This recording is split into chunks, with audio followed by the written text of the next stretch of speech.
Salut YouTube, c'est K2 et aujourd'hui on se retrouve dans une nouvelle vidéo qui me fait extrêmement plaisir de faire. Nous avons enfin des nouvelles d'un jeu Star Wars. Il faut savoir qu'il y a plusieurs jeux Star Wars qui sont en attente et auxquels les fans attendent des nouvelles depuis des mois et des mois, voire des années maintenant. Et il y a une suite de jeux Star Wars qui ont été annoncés, que ce soit un FPS, que ce soit un TPS, et celui-là dont on va parler aujourd'hui. On va parler de Jedi Survivor.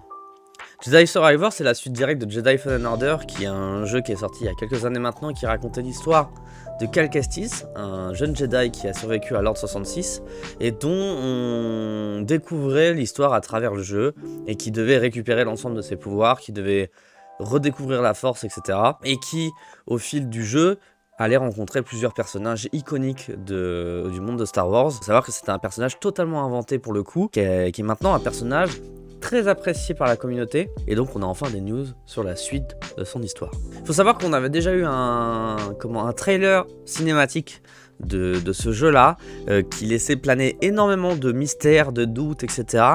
Là, ce qui va être intéressant, c'est qu'on va pouvoir analyser, grâce à pas vraiment des leaks, mais des informations qui ont un petit peu fuité. On va pouvoir imaginer plusieurs petites choses, et au moins en tout cas on s'en fiche parce que ça nous donne des nouvelles, ça nous donne des choses à manger entre guillemets. Mais il faut savoir qu'il va y avoir les Game Awards jeudi prochain, donc demain, si vous regardez cette vidéo aujourd'hui, mercredi. Demain, il y aura les Game Awards à 1h30 du matin.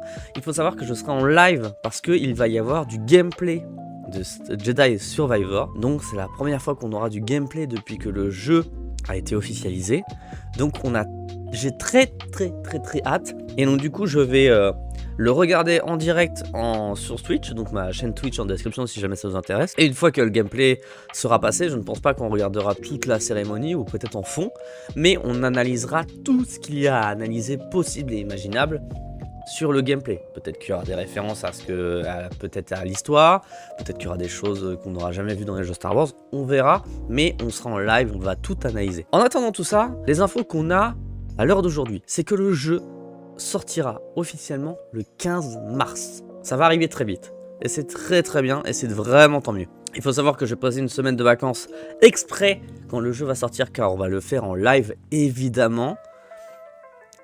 Et j'ai trop hâte et je ne peux pas attendre. Bon bref, voilà. Les informations que nous avons aujourd'hui sont des informations qui sont sorties directement de Steam. Car Steam a mis à jour sa page de présentation du jeu. Et dans la mise à jour de la présentation, il y a des petites choses comme ci, comme ça qui sont sorties, que nous allons pouvoir analyser. Nous voyons déjà qu'il y a plusieurs images qui sont ressorties du jeu, notamment un nouveau poster dont on parlera après. Mais il y a aussi, on va dire, des pré-orders qui sont sortis. Des skins de pré-order, des cosmétiques. Donc il y en a un pour Han Solo, un pour Luke Skywalker de l'épisode 6, et un pour Obi-Wan Kenobi. Je ne pense pas que tout ça ait un impact par rapport à l'histoire ou ait un véritable lien, parce que comme dans les Assassin's Creed, vous pouviez avoir la tenue d'Ezio Auditore sur un Connor, sur n'importe quel assassin, parce que c'était des skins simplement. Donc là je pense que c'est à peu près pareil. On a des skins de blaster. Comme ça on peut se demander comment ça se fait qu'un Jedi se travaille avec un blaster. Mais comme Kanan dans Rebelle, je pense que Cal Kestis dans cet opus là a enfin trouver des moyens de vraiment se cacher en tant que Jedi, parce qu'on est toujours au milieu de l'Empire, donc tout Jedi va être chassé, comme dans le premier épisode. Et donc je pense que, mine de rien, dans ce jeu, on aura peut-être moins d'actions possibles avec le sabre laser, et peut-être plus d'actions nécessaires à faire avec le blaster, notamment s'il y a une question de discrétion ou des choses comme ça. Ce qui est vachement intéressant, c'est que s'il y a vraiment un blaster dans ce jeu-là, ça va nous ramener à un style de jeu qui est très ancien, qui était les Jedi Knight, qui sont sortis dans les années 2000 jusqu'à 2003-2004, qui étaient déjà des jeux Star Wars où on incarnait un personnage qui était à la fois Jedi et à la fois plus ou moins mercenaire. Et donc qui utilisait à la fois les sabres laser, qui utilisait une panoplie d'armes énorme. Donc c'est vraiment des vieux jeux, c'est quasiment les premiers jeux Star Wars qui sont sortis, à la fin de LucasArts en tout cas, à l'époque. Mais du coup ça veut dire qu'on va se rapprocher de nouveau de ce style de gameplay là, et je pense que ça va faire plaisir à énormément de fans, parce que les Jedi Knight étaient des jeux qui étaient extrêmement appréciés à l'époque. Donc si c'est vraiment un petit clin d'œil de cette manière là, ça peut être vraiment très intéressant.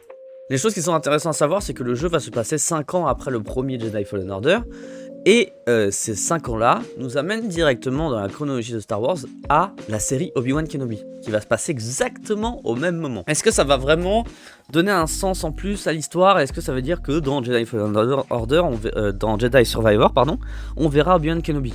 Je ne pense pas. On va se faire une désillusion totale et rapide là-dessus. Je ne pense pas que nous verrons Obi-Wan Kenobi dans Jedi Survivor, même si ça se passe au même moment. Je pense pas que la chronologie soit un aspect qui va, entre guillemets, entrelacer les deux histoires.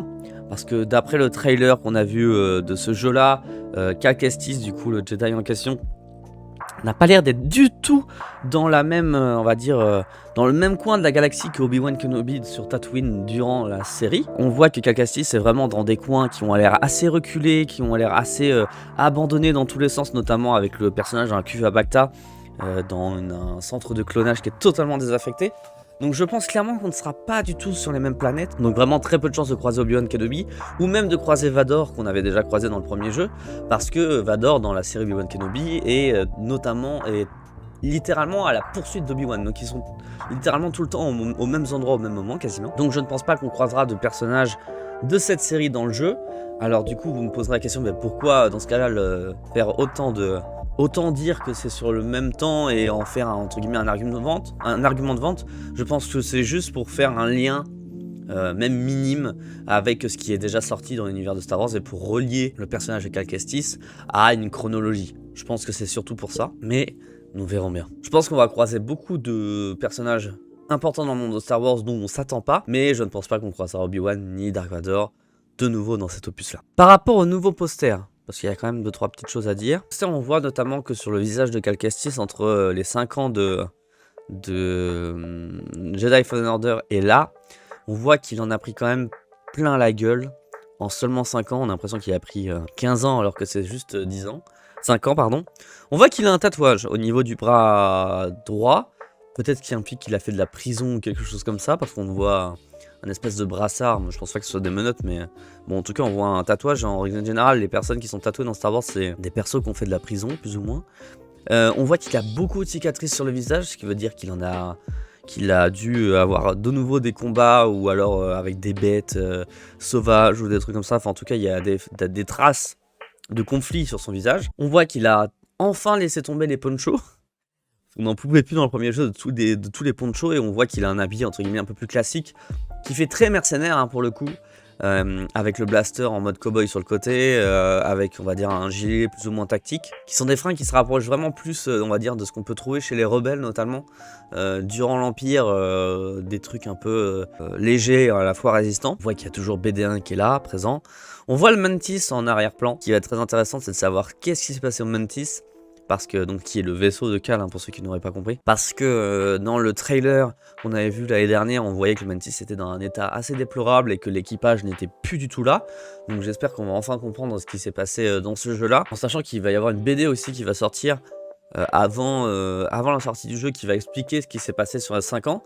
Donc que je vais acheter évidemment et que du coup on en fera une vidéo. Et ce qu'il y a de très intéressant et de très mystérieux, encore une fois, comme le trailer, c'est qu'en haut à droite, on voit une planète qui est totalement désossée, qui est totalement détruite. Quand on pense à planète détruite, on pense forcément à l'étoile noire qui a tiré un rayon et qui a détruit une planète. Mais là, on voit que la planète est encore assez pleine. On voit qu'il y a énormément de débris, mais on voit encore la forme de la planète, donc la planète n'est pas vraiment totalement détruite.